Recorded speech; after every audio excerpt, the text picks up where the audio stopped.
Hello friends, ಎಲ್ರಿಗೂ ನಮಸ್ಕಾರ. ನಾನಿವತ್ತು ಸುಟ್ಟು ಬದನೆಕಾಯಿಂದ ಚಟ್ನಿ ಮಾಡ್ಕೊಂಡಿದ್ದೀನಿ. ತುಂಬ ಸಿಂಪಲ್ಲಾಗಿ ಮಾಡಿರೋಂಥದ್ದು, ಅಂದರೆ ತುಂಬ ರುಚಿಯಾಗಿದೆ. 4 ರಿಂದ 5 ಜನಕ್ಕಾಗಷ್ಟು ಒಂದು ಬದನೆಕಾಯಿಂದ ಮಾಡ್ಕೊಳ್ಬೋದು. ಈ ಥರ ಬದನೆಕಾಯಿ ತೊಗೊಳ್ಳಿ, ಇದರಲ್ಲಿ ಬೀಜ ಜಾಸ್ತಿ ಇರಲ್ಲ, ಚೆನ್ನಾಗಿರುತ್ತೆ. 3 ಟೊಮೊಟೊ, 1 ಈರುಳ್ಳಿ, 1 ಬೆಳ್ಳುಳ್ಳಿ, 4 ಹಸಿಮೆಣಸಿನ್ಕಾಯಿ ತೊಗೊಂಡಿದ್ದೀನಿ. ಖಾರ ಇದೆ ಮೆಣಸಿನ್ಕಾಯಿ, ಹಾಗಾಗಿ 4 ಸಾಕಾಗುತ್ತೆ. ನಿಮ್ಮ ಖಾರಕ್ಕೆ ಎಷ್ಟು ಬೇಕಾದೋ ಅಷ್ಟು ಮೆಣಸಿನ್ಕಾಯಿನ ಉಪಯೋಗಿಸ್ಕೊಳ್ಬೋದು, ಅಥವಾ ಖಾರದ ಪುಡಿ ಕೂಡ ಉಪಯೋಗಿಸ್ಕೊಳ್ಬೋದು. ನಾವು ಅಡುಗೆ ಮಾಡೋಂಥ ಎಣ್ಣೆನ ಸ್ವಲ್ಪ ಲೈಟಾಗಿ ಬದನೆಕಾಯಿ ಮುದ್ದೆ ನೀರಿನಲ್ಲಿ ತೊಳೆದು ಬಟ್ಟೆನಲ್ಲಿ ಒರೆಸಿಟ್ಕೊಂಡಿರಬೇಕು. ಆ ಬದನೆಕಾಯಿ ಮೇಲ್ಗಡೆ ಎಣ್ಣೆ ಹಚ್ಕೋಬೇಕಾಗುತ್ತೆ. ಹಾಗೆ ಟೊಮೊಟೊ ಮೇಲ್ಗಡೆ ಕೂಡ ಸ್ವಲ್ಪ ಎಣ್ಣೆ ಹಚ್ಕೊಳ್ಳಿ. ಹಾಗೆ ಹಸಿಮೆಣಸಿನ್ಕಾಯಿ ಕೂಡ ಸ್ವಲ್ಪ ತೇವ ಮಾಡ್ಕೊಳ್ಳಿ ಎಣ್ಣೆಕಾಯಿನಲ್ಲಿ. ಹಾಗೆ 1 ಈರುಳ್ಳಿ, 1 ಬೆಳ್ಳುಳ್ಳಿ ತೊಗೊಂಡಿದ್ದೀನಿ. ನೀವು ಮೆಸ್ ಸಿಗುತ್ತಲ್ಲ, ಅದನ್ನೇನು ಸ್ಟವ್ ಮೇಲೆ ಇಟ್ಕೊಳ್ಳೋದಾದರೆ ಎಲ್ಲ ಹಾಗೆ ಇಟ್ಕೊಂಡು ಫ್ರೈ ಬೆಂಕಿನಲ್ಲಿ ಸುಟ್ಕೋಬೇಕಾಗುತ್ತೆ. ನಂತರ ಮೆಸ್ ಇಲ್ಲ, ಹಾಗಾಗಿ ನಾನು ಸ್ಟೀಲ್ದು ತೆಕ್ಕೆ ಇಡೋದ್ರಿಂದ ಇವೆಲ್ಲ ಬಿದ್ದೋಗ್ತವೆ ಸಣ್ಣ ಐಟಮ್ಸ್ ಅಂತೇಳಿ ಒಂದು ಕಡ್ಡಿಗೆ ಚುಚ್ಕೊಳ್ತಾ ಇದ್ದೀನಿ. ಹಸಿಮೆಣಸಿನ್ಕಾಯಿ, ಈರುಳ್ಳಿ ಮತ್ತು ಬೆಳ್ಳುಳ್ಳಿನ ಇದು ಗೆಡ್ಡೆ ಸಮೇತನೇ ಸುಡಬೇಕು. ತುಂಬ ಚೆನ್ನಾಗಿರುತ್ತೆ. ಎಣ್ಣೆಲಿ ಫ್ರೈ ಮಾಡೋದಕ್ಕಿಂತ ಈ ಥರ ಫ್ಲೇಮ್ನಲ್ಲಿ ಸುಟ್ಕೊಳ್ಳಿ, ತುಂಬ ಚೆನ್ನಾಗಿರುತ್ತೆ ಟೇಸ್ಟು.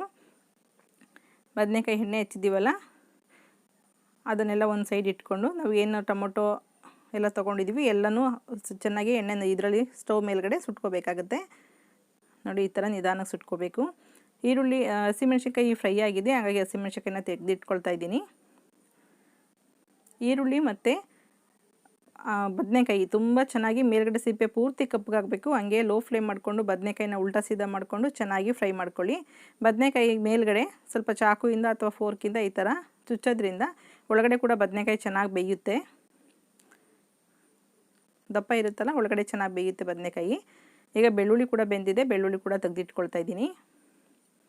ಆದಷ್ಟು ಲೋ ಫ್ಲೇಮ್ನಲ್ಲೇ ಸುಡಿ, ಒಳಗಡೆ ಎಲ್ಲ ಚೆನ್ನಾಗಿ ಬೇಯುತ್ತೆ ಲೋ ಫ್ಲೇಮಲ್ಲಿ ಸುಡೋದ್ರಿಂದ. ಮೇಲೆ ಪೂರ್ತಿ ಸಿಪ್ಪೆ ಕಪ್ಪಗಾಗಬೇಕು, ಅಲ್ಲಿವರೆಗೂ ನಿಮಗೆ ಫ್ರೈ ಮಾಡಿಕೊಂಡ್ರೆ ಅದು ಕರೆಕ್ಟಾಗಿ ಬೆಂದಿರುತ್ತೆ.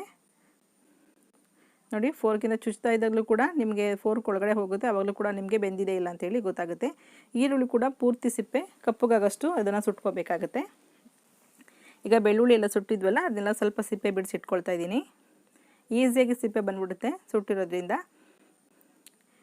ಇದನ್ನೆಲ್ಲ ಹೀಗೆ ಜಜ್ಜಿ ಕೂಡ ನೀವು ಮಾಡ್ಬೋದು, ಅಥವಾ ಒಳಕಲ್ಲಿದ್ದರೆ ಒಳಕಲ್ಲಿನಲ್ಲಿ ರುಬ್ಬಿ ಕೂಡ ಚಟ್ನಿ ಮಾಡ್ಕೊಳ್ಬೋದು. ನಾನು ಇದನ್ನೆಲ್ಲ ಜಸ್ಟ್ ಮಿಕ್ಸಿ ಜಾರ್ಗೆ ಹಾಕಿ ಜಸ್ಟ್ 1 ಸೆಕೆಂಡ್ ಅಷ್ಟೇ ಇದನ್ನು ಗ್ರೈಂಡ್ ಮಾಡ್ಕೊಳ್ತೀನಿ. ತುಂಬ ಈಸಿಯಾಗಿ ಚೆನ್ನಾಗಿ ಚಟ್ನಿಲಿ ಪಲ್ಪೆಲ್ಲ ಚೆನ್ನಾಗಿ ಮಿಕ್ಸ್ ಆಗುತ್ತೆ ಚಟ್ನಿ ಮಾಡಬೇಕಾದಾಗ. ಈಗ ಬದನೆಕಾಯಿ ಸುಟ್ಟಿದ್ವಲ್ಲ, ಅದು ಸ್ವಲ್ಪ ತಣ್ಣಗಾದ್ಮೇಲೆ ಈ ಥರ ಎಲ್ಲ ತುಂಬ ಸುಡ್ತಾ ಇದೆ, ಹಾಗಾಗಿ ಸ್ವಲ್ಪ ಫೋರ್ಕ್ ಉಪಯೋಗಿಸ್ಕೊಳ್ತಾ ಇದ್ದೀನಿ. ಸ್ವಲ್ಪ ತಣ್ಣಗಾದ್ಮೇಲೆ ಮೇಲ್ಗಡೆ ಸಿಪ್ಪೆ ಎಲ್ಲ ತೆಗೆದಿಟ್ಕೊಳ್ಳಿ. ನೀವು ಮೇಲ್ಗಡೆ ಬದನೆಕಾಯಿಗೆ ಎಣ್ಣೆ ಹಚ್ಚಿ ಥರ ಫ್ರೈ ಸುಡೋದ್ರಿಂದ ಮೇಲ್ಗಡೆ ಸಿಪ್ಪೆ ನೀಟಾಗಿ ಬಂದ್ಬಿಡುತ್ತೆ.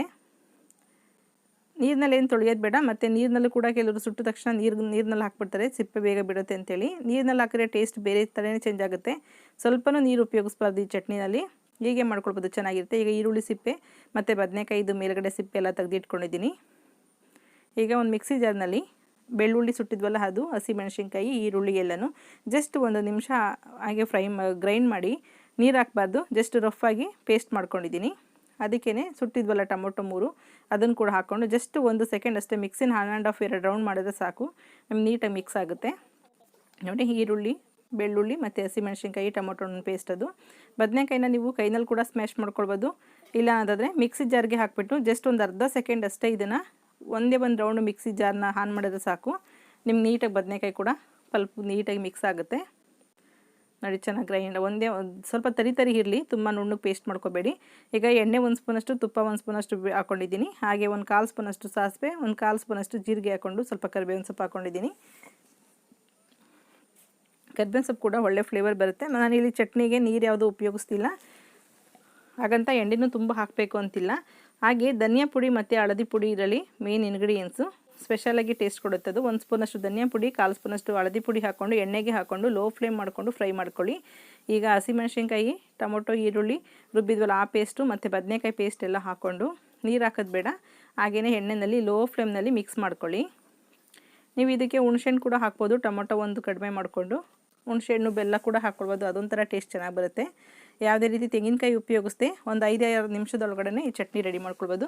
ರುಚಿಗೆ ತಕ್ಕಷ್ಟು ಉಪ್ಪು ಹಾಕ್ಕೊಳ್ತಾ ಇದ್ದೀನಿ. ಈ ಬದನೆಕಾಯಿ ಕನೆ ಕೂಡ ಬರಲ್ಲ, ಕಹಿ ಬರಲ್ಲ, ತುಂಬ ಚೆನ್ನಾಗಿರುತ್ತೆ ನಾರ್ಮಲ್ ಬದನೆಕಾಯಿಗಳಿಗಿಂತ. ಈ ಬದನೆಕಾಯಿ ಬೀಜ ಕೂಡ ಕಡಿಮೆ ಇರೋದ್ರಿಂದ ಈ ಥರ ಬೇಗ ಕೂಡ ಬೇಯುತ್ತೆ, ಚೆನ್ನಾಗಿರುತ್ತೆ ಟೇಸ್ಟು. ಸ್ವಲ್ಪ ಕೊತ್ತಂಬರಿ ಸೊಪ್ಪು ಹಾಕ್ಕೊಂಡು 1-2 ನಿಮಿಷ ಫ್ರೈ ಮಾಡಿಕೊಂಡು ಕೆಳಗಡೆ ಇಳಿಸ್ಕೊಂಡಿದ್ದೀನಿ. ನೋಡಿ, ನೋಡೋದಕ್ಕೂ ತುಂಬ ಚೆನ್ನಾಗಿದೆ, ಹಾಗೆ ತಿನ್ನೋದಕ್ಕೂ ಚೆನ್ನಾಗಿದೆ. ನಾನು ಇವತ್ತು ಅಕ್ಕಿ ರೊಟ್ಟಿ ಮಾಡ್ಕೊಳ್ತಿದ್ದೀನಿ. ಅಕ್ಕಿ ರೊಟ್ಟಿ ಜೊತೆಗೆ ಇದು ಒಳ್ಳೆ ಕಾಂಬಿನೇಷನು. ಜೋಳದ ರೊಟ್ಟಿ, ಅಕ್ಕಿ ರೊಟ್ಟಿ, ಚಪಾತಿ, ದೋಸೆ, ಪೂರಿ ಎಲ್ಲದಕ್ಕೂ ಚೆನ್ನಾಗಿರುತ್ತೆ. ವೈಟ್ ರೈಸ್ಗೂ ಕೂಡ ತುಂಬ ಚೆನ್ನಾಗಿರುತ್ತೆ ಈ ಚಟ್ನಿ. ನಮ್ಮ ಕಡೆ ಬಳಿಯೋ ರೊಟ್ಟಿ ಅಂತೀವಿ ಇದನ್ನು.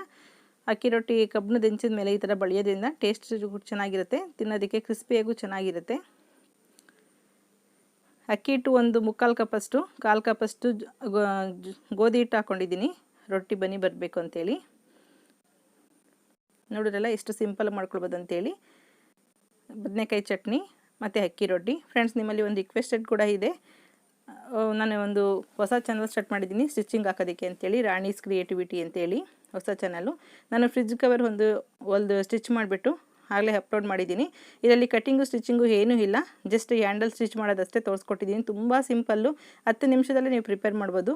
ಒಳಗಡೆ ಸಪ್ರೇಟ್ ಬಟ್ಟೆ ಕೊಡಬೇಕು, ಇನ್ನೊಂದು ಕಟಿಂಗ್ ಮಾಡಬೇಕು, ಸ್ಟಿಚಿಂಗ್ ಮಾಡಬೇಕು ಅನ್ನೋದು ಏನೂ ಇಲ್ಲ. ಮಿಷಿನ್ ಇಲ್ಲ ಅಂದರೂ ಕೂಡ ಪ್ರಿಪೇರ್ ಮಾಡ್ಬೋದು. ಆ ಚಾನಲ್ನ ಸಬ್ಸ್ಕ್ರೈಬ್ ಮಾಡಿ, ಹಾಗೆ ಇಷ್ಟು ದಿನ ಸಪೋರ್ಟ್ ಮಾಡ್ದಂಗೆ ಆ ಚಾನಲ್ಗೂ ಕೂಡ, ರಾಣಿ ಕ್ರಿಯೇಟಿವಿಟೀಸ್ಗೂ ಕೂಡ ಸಪೋರ್ಟ್ ಮಾಡಿ. ನಿಮಗೆ ವಿಡಿಯೋ ಇಷ್ಟ ಆಗಿದೆ ಲೈಕ್ ಮಾಡಿ, ಶೇರ್ ಮಾಡಿ, ಸಬ್ಸ್ಕ್ರೈಬ್ ಮಾಡಿ. Okay, bye, thank you.